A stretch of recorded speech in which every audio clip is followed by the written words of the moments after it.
সুপ্রিয় দর্শক মণ্ডলী, আসসালামু আলাইকুম। বাংলাদেশ উন্মুক্ত বিশ্ববিদ্যালয়ের স্কুল অফ সায়েন্স অ্যান্ড টেকনোলজির পক্ষ থেকে আপনাদের সবাইকে স্বাগত জানাচ্ছি।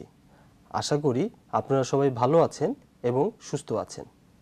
স্কুল অফ সায়েন্স অ্যান্ড টেকনোলজির নন ফর্মাল অনুষ্ঠান ডেঙ্গু জ্বর এবং এর প্রতিরোধে আমাদের করণীয় এই বিষয়ে আজকে আমরা আলোচনা করব। আজকের এই অনুষ্ঠানে উপস্থাপনায় আছি আমি ডাক্তার মোহাম্মদ হাবিবুর রহমান, প্রভাষক, school of science and technology, Bangladesh উন্মুক্ত বিশ্ববিদ্যালয়। এবং আমাদের মাঝে আলোচক হিসাবে উপস্থিত আছেন dean, school of science and technology, Bangladesh উন্মুক্ত বিশ্ববিদ্যালয়, প্রফেসর ডক্টর সরকার মোহাম্মদ নোমান। আমি নোমান স্যারকে আমাদের পক্ষ থেকে স্বাগত জানাচ্ছি। ধন্যবাদ ডাক্তার হাবিব। সারা বিশ্বে ডেঙ্গু এখন প্রকোপ আকারে ধারণ করেছে এবং ডেঙ্গু 1960 সালের পর থেকে বিশ্বব্যাপী এটি ছড়িয়ে পড়েছে। একটি গবেষণায় দেখা যায় দ্বিতীয় বিশ্বযুদ্ধের পর ডেঙ্গু এবং ডেঙ্গুর মশার কামড়ে যে জ্বর, এই সমস্যাগুলো খুবই প্রকট আকারে তৈরি হয়েছে এবং বিশ্বের 11টি দেশে মহামারী আকারে দেখা দিয়েছে। তো আমি আজকে নোমান স্যারের কাছে জানতে চাবো যে ডেঙ্গু জ্বর বলতে আমরা আসলে কি বুঝি। ডেঙ্গু এক ধরনের জ্বর যা সাধারণত এডিস ইজিপ্টি নামক একটি মশার কামড়ে হয়ে থাকে। এই জ্বরটি প্রচণ্ড মাথা ব্যথা হয়, শরীরে গিরে গিরে ব্যথা করে এবং শরীরে ব্যথা হয়, শরীরে মাঝে মাঝে কোনো কোনো জায়গায় র্যাশ উঠতে পারে। তো স্যার একটু আবার আমাদেরকে আরেকটু ক্লিয়ার করে বলবেন কি না যে অ্যাডিস মশা সম্পর্কে, যে যদি বিস্তারিত কিছু বলতেন। অ্যাডিস মশা এক ধরনের মশা যা দিনের বেলায় বিচরণ করে এবং তা দিনের বেলায় মানুষকে কামড়ায় থাকে। এটি সাধারণত রাতের বেলা কামড় দেয় না। এবং এই মশার জন্ম হলো পরিষ্কার পানিতে, পরিষ্কার বদ্ধ পানি, যেখানে 2-3 দিন পানিটা থাকতে পারে, এরকম পানিতে জন্মায়। সাধারণত দেখা যাচ্ছে ফুলের টব, তারপরে গাড়ির টায়ার, এসির পানি, ফ্রিজের ট্রেতে যে পানিটা জমে সেই পানিতে, তারপরে রাস্তাঘাটে যে পরিষ্কার যেখানে পানি জমে থাকে সেইখানে হতে পারে, অথবা বাসা বাড়ির আশেপাশে যেখানে ওই সব জায়গায় যেখানে কোনো পাত্র পড়ে থাকে সেই পাত্র যে পানিটা জমে থাকে পরিষ্কার পানি, ওইখানে মশার ডিমটা পারে এবং সেই ডিমটা যদি কোনো কারণে পানিতে পড়ে তখন এটা একটা লার্ভা তৈরি হয়। সেই লার্ভা থেকে মশাটার বংশ বিস্তার করে থাকে। আমরা দেখেছি যে এই বছর বৃষ্টি হয়েছে বর্ষায় এবং বৃষ্টি থেমে থেমে আসার ফলে এই ডেঙ্গু মশা বা অ্যাডিস মশার যে বংশবৃদ্ধি এটি প্রকট আকারে হয়েছে এবং আমরা অনেক সচেতন থাকা সত্ত্বেও হয়তোবা আমরা পুরোপুরি নিয়ন্ত্রণ করতে পারিনি এর জন্য। তো যাই হোক, আমাদেরকে খেয়াল রাখতে হবে যাতে ডেঙ্গু আমাদেরকে না কামড়ায় অথবা ডেঙ্গুর লক্ষণ দেখেই আমরা যাতে একজন চিকিৎসকের কাছে যেতে পারি। এই কারণে বিশেষজ্ঞরা ডেঙ্গু জ্বরটাকে 3টি ভাগে ভাগ করেছে, একটা প্রাথমিক, একটা প্রবল, আর একটা হলো আরোগ্য লাভ। দর্শকবৃন্দ, এখন আমরা ঢাকা মেডিকেল কলেজ এবং হসপিটালের যে ডেঙ্গু সেল ইউনিট আছে সেই ইউনিটে আমরা যাব। আমরা কিছু ডেঙ্গু আক্রান্ত রোগীর সাথে কথা বলবো এবং জানার চেষ্টা করব তাদের ডেঙ্গু কিভাবে শুরু হয়েছিল, তারা কিভাবে বুঝতে পারলো এবং কিভাবে তারা হসপিটালে চিকিৎসা নিতে আসলো।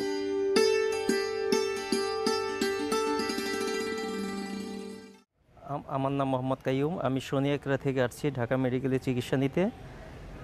প্রথমে আমার প্রচুর জ্বর ছিল 1 থেকে 3, পরবর্তীতে জ্বরের স্টেজ 4 থেকে 5 হয়, তারপর প্রচণ্ড বমি এবং পাতলা পায়খানা। এই নিয়ে আমি হসপিটালে ডাক্তারের পরামর্শ হই, তারপরে আমি ডাক্তারের কাছে ভর্তি হয়ে এখন আজকে 4-5 দিন যাবৎ হসপিটালে ভর্তি। এখন মোটামুটি একটু ভালো। আমরা এখন কথা বলবো ঢাকা মেডিকেল কলেজ হসপিটালের সহযোগী অধ্যাপক এবং ডেঙ্গু এক্সটেনশন ইউনিটের ইউনিট প্রধান ডাক্তার গোলাম মুগনি মাওলা। আমি স্যারের কাছে জানতে চাইব ডেঙ্গু জ্বর বা ডেঙ্গু আক্রান্ত রোগীদের কি কি লক্ষণ নিয়ে আমাদের কাছে আসেন। ডেঙ্গুর লক্ষণগুলো হচ্ছে প্রাথমিকভাবেই হঠাৎ করে বেশি জ্বর আসা।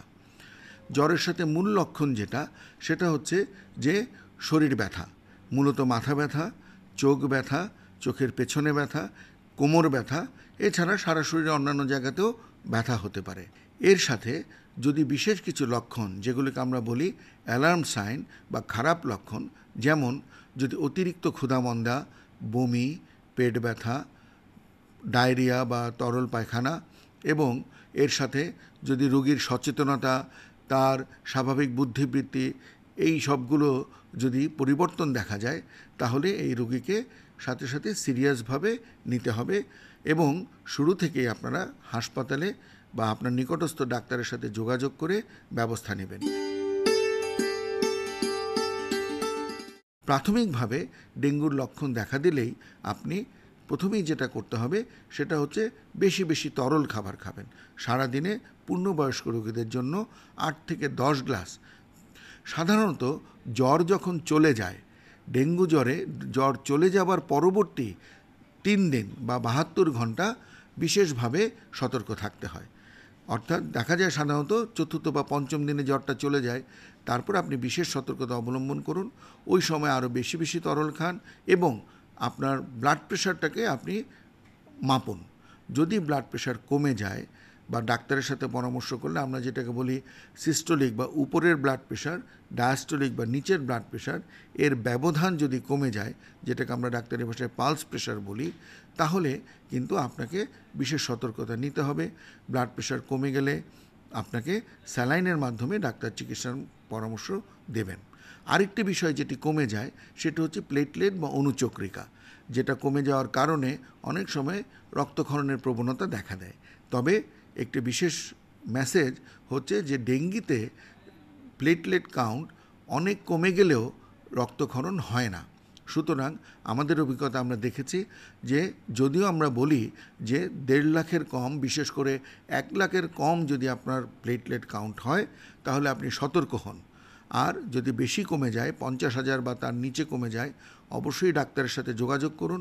তবে উদ্বিগ্ন হবার কারণ নেই। দেখা যায় 10,000 কাউন্ট হলেও, এমনকি তার নিচে গেলেও আমরা অভিজ্ঞতায় দেখেছি যে রক্ত দিতে হয় না, যদি না আপনার কোনো কফ, কাশি, প্রস্রাব, আপনার পায়খানা কোনো কিছুর সাথে যদি রক্ত দেখা না যায়, রক্তক্ষরণের কোনো এভিডেন্স বা রক্তক্ষরণের কোনো লক্ষণ যদি না থাকে, তাহলে শুধু অনুচক্রিকা বা প্লেটলেট কাউন্ট দেখে ভয় পাবার কিছু নেই। তবে আপনি ডাক্তারের সাথে পরামর্শ বা যোগাযোগ রাখবেন। আমরা এখন কথা বলবো ঢাকা মেডিকেল কলেজের প্রিন্সিপাল প্রফেসর ডক্টর খান আবুল কালাম আজাদ স্যারের সাথে। আমি স্যারের কাছে জানতে চাইব ডেঙ্গু জ্বর প্রতিরোধে আমাদের করণীয় কি কি আছে। ডেঙ্গুর ভাইরাস সরাসরি শরীরে প্রবেশ করে না, তো সেটা কার মাধ্যমে করে এটাও জনগণ ইতিমধ্যে জানেন, যে এটা মশার মধ্য দিয়ে, মশার কামড়ের মধ্য দিয়ে রক্তে সরাসরি যায় এবং এটা আমাদের আক্রমণ করে। তাহলে কি দাঁড়াচ্ছে ব্যাপারটা? এটা ভাইরাসের অসুখ আর এটা হচ্ছে মশাবাহিত একটি রোগ। তাহলে প্রতিরোধের উপায় কি? প্রতিরোধের উপায় দুটো। একটা হচ্ছে এই মশার শরীরে যেন এই ডেঙ্গুর ভাইরাস লালিত পালিত হতে না পারে, এটা 1 নম্বর। আর 2 নম্বর, যদি আমরা কোনো অন্যান্য অনেক রোগের মতো প্রতিরোধকল্পে ভ্যাকসিন তৈরি করতে পারি। তো যতদিন এই মশা থাকবে ততদিন পর্যন্ত ভাইরাস লালিত হওয়া এবং ভাইরাসটা মানুষকে আক্রমণ করার জন্য উপযুক্ত ক্ষেত্র তৈরি হয়ে থাকবে। তাহলে আমাদের প্রধান কর্তব্য হচ্ছে এই মশা যেন আমাদের মধ্যে না থাকতে পারে। তাহলে মশা থাকবে না, কী করে আমরা করতে পারি? আমরা জানি যে এডিস মশা আপনার আমাদের বাড়িতে থাকে, আমাদের আশেপাশে থাকে, আমাদের পরিষ্কার জায়গায় থাকে। এবং এডিস মশার একটা ব্যাপার হলো যে যখন আপনার ডিম পাড়ে, এই ডিমটি পানির স্পর্শে এসে লার্ভায় রূপান্তরিত হয়। এবং এই যে এডিস মশা ডিম পাড়ার পরে আমরা জেনেছি যে 6 মাস এই ডিমটি সুপ্ত অবস্থায় থাকতে পারে। যদি আপনি একদম শুকনো অবস্থায় তাকে রেখে দেন, 6 মাসেও কোনো কিছু হবে না। এবং কোনো কোনো ক্ষেত্রে বেশি সময় ধরেও তারা সুপ্ত থাকতে পারে। যেই মাত্র পানির স্পর্শে আসবে সেই ডিম থেকে আপনার লার্ভা চলে আসে। তাহলে দেখা যান কত বড় বিপজ্জনক একটা ব্যাপার। এবং যে সমস্ত জায়গায় মশা যে ডিম পাড়ে, আমরা যদি একটি গ্লাস কল্পনা করি, এই একটি গ্লাস আমরা কী করে ধুই আমরা এরকম করে দিয়ে এরকম করে ফেলে দিই। কিন্তু এডিস মশার ডিম পাড়াটা হলো এই মার্জিনে করে, এইখানটায় ডিম পারবে এবং এইখানে এই ডিমগুলো আটকে থাকে। এবং যখনই আপনি এই পানিটা পূর্ণ হয়ে এখানে লেগে গেল তখন লার্ভাটা এটা বেরিয়ে আসে। তাহলে এই যে জিনিসটা, এটা খুব simple, but it is very important যে আমাদের এরকম বটল রয়েছে, আমাদের বিভিন্ন আপনার ওই যে সমস্ত দ্রব্য আমরা বহন করি বা বাড়িতে আমরা রাখি যে সৌন্দর্য বর্ধনের জন্য, সেগুলোর কিন্তু এই মার্জিনেই এই ডিমগুলো থাকে। তাহলে এইটাই আমাদের খেয়াল রাখতে হবে। আমরা আগে জানতাম যে হয়তো বা ফুলের টবের নিচে যে পানিটা জমে থাকে তার মধ্যেই শুধু ডিমের থেকে লার্ভা হয়, তা নয়। এখন আমাদের টবের যে উপরে যেখানে মাটিটা লেগে থাকে ওই মার্জিনটা আমাদের খেয়াল করতে হবে। ওইখানে পানি লেগে থাকলে ওখান থেকে মশা উৎপত্তি হয়। তাহলে প্রতিরোধের আরেকটি বড় উপায় হচ্ছে যে যেখানে ডেঙ্গু রোগী রয়েছেন সেই জায়গা থেকে যাতে আর ট্রান্সমিশন না হতে পারে, যে এডিস মশা যেন তার ভাইরাস সংগ্রহ করতে না পারে, সেই জায়গাটাও আমাদের খেয়াল রাখতে হবে। এর সাথে সাথে আপনারা আমাদের যে চিকিৎসা ব্যবস্থা রয়েছে, যেখানে ডেঙ্গু রোগীরা আসেন, সেই সমস্ত জায়গাকে একেবারে এমনভাবে সিল করে দিতে হবে যে একজন ডেঙ্গু রোগী যদি ওই হসপিটালে থাকেন বা ওই এলাকায় হেলথ কেয়ার সেন্টারে থাকেন, তাহলে ওখান থেকে যেন ভাইরাস তার কোথাও না যেতে পারে, সেই রকম একটা প্রোটেক্টিভ মেজার নিতে হবে। দ্বিতীয় প্রিভেনশন হচ্ছে যে আমাদের ভ্যাকসিন। যতদিন পর্যন্ত আমরা ভ্যাকসিন না পাচ্ছি ততদিন আমাদেরকে এই এডিস মশার আবাসস্থল ধ্বংস করা এবং আমরা একটি মশাকেও আমার বাড়িতে আসতে দেব না, এই প্রতিজ্ঞায় যদি আমরা থাকি তাহলে ডেঙ্গু ভাইরাসকে আমরা প্রতিরোধ করতে পারবো। সুপ্রিয় দর্শকবৃন্দ, আমরা এখন কথা বলবো ঢাকা মেডিকেল কলেজ হসপিটালের সম্মানিত পরিচালক স্যারের সাথে। আমাদের সাথে উপস্থিত আছেন brigadier general AKM Nasir Uddin. আমি স্যারের কাছে জানতে চাইব, এবার আমরা দেখেছি যে ঢাকা শহর, ঢাকার বাইরের সারা দেশে ডেঙ্গু রোগীর সংখ্যা বেড়ে গিয়েছে। তো যার ফলে এই রোগীর একটি প্রত্যাশা থাকে তারা ঢাকা মেডিকেল কলেজ এবং হসপিটালে এসে চিকিৎসা নেবে। তো এই যে উদ্ধত পরিস্থিতি হয়েছে, এই পরিস্থিতিটা আপনারা কীভাবে ম্যানেজ করেছেন? হ্যাঁ, এটা আসলে আমরা অ্যাকচুয়ালি যেটি খুব ইম্পর্ট্যান্ট সেটা হলো যে ঢাকা মেডিকেল কলেজ হসপিটাল কিন্তু আমরা সবসময়ই একটা আমাদের প্রস্তুতি থাকে, কারণ বড় বড় যত ক্যাজুয়ালিটি হচ্ছে সবাই আমাদের এখানেই চলে আসে। তো সেই জন্য আমাদের একটা প্রস্তুতি থাকে। এর বাইরে আমরা এই বছর যেটা আমি যে কাজটি করেছি সেটি হচ্ছে যে আমরা একটা হসপিটাল ইনসিডেন্ট কমান্ড সিস্টেম আমরা ডেভেলপ করার চেষ্টা করছি, এবং এই হসপিটাল ইনসিডেন্ট কমান্ড সিস্টেমের মধ্যে আমাদের যে কোনো সময় যে কোনো জরুরি পরিস্থিতিতে আমরা যাতে অধিক সংখ্যক মানুষ রোগীদের সেবা দিতে পারি সেরকম একটা প্রচেষ্টা আমাদের আছে। আমরা এই লক্ষ্যে আমাদের হাসপাতালে বিভিন্ন রকম ইমার্জেন্সি ক্যাপাসিটি সিস্টেম সেটা বিল্ডের আমাদের প্রচেষ্টা অব্যাহত আছে। অনেক ক্রিটিক্যাল পেশেন্ট আমাদের এখানে আসে। আমরা শুরুতে একটু অ্যাভারেজ ম্যানেজ করা শুরু করলেও তারপরে আমরা ডেঙ্গি প্রত্যেকটা আমাদের যে মেডিসিনের ওয়ার্ড রয়েছে সেখানে আমরা সিভিয়ার ডেঙ্গি পেশেন্ট নামে আলাদা করে আমরা ওয়ার্ড তৈরি করে ফেলি। যারা খুব সিরিয়াস ছিল তাদেরকে আমরা ওখানটায় নিয়ে যাই, ওই ওয়ার্ডের ভিতরেই আলাদাভাবে অ্যারেঞ্জমেন্ট করি আমরা। এবং এটা প্রত্যেকটা তালাতেই আমাদের 6টা থেকে 8টা করে রুম ছিল, যেখানে আমরা এই সিভিয়ার ডেঙ্গিদের স্পেশাল কেয়ার দিই এবং অন্য পেশেন্টদের ম্যানেজ করি। হাসপাতালের বিভিন্ন জায়গায় আমরা আমাদের আইসিইউ সাপোর্ট বাড়াই, আমাদের এইচডিইউ সাপোর্ট বাড়াই, আমরা চিলড্রেনদের স্পেস আমরা বৃদ্ধি করেছি। যেখানে যেখানে আমাদের সুযোগ ছিল সেই জায়গাগুলোতে কিন্তু আমরা আমাদের শয্যা সংখ্যা বাড়িয়েছি। দর্শকবৃন্দ, আমরা এতক্ষণ দেখতে পেলাম ডেঙ্গু আক্রান্ত রোগীদের ক্ষেত্রে একজন বিশেষজ্ঞ চিকিৎসক কিভাবে চিকিৎসা করে থাকেন। দর্শকবৃন্দ, আপনারা একটু খেয়াল করে শুনবেন, যার একবার ডেঙ্গু জ্বর হয়েছে তার যদি দ্বিতীয়বার আবার ডেঙ্গু জ্বর হয় তাহলে সেক্ষেত্রে তার হেমোরেজ হওয়ার বা রক্তক্ষরণ হওয়ার সম্ভাবনা খুব বেশি থাকে। সুতরাং আপনাদেরকে খুবই সাবধানতা অবলম্বন করতে হবে।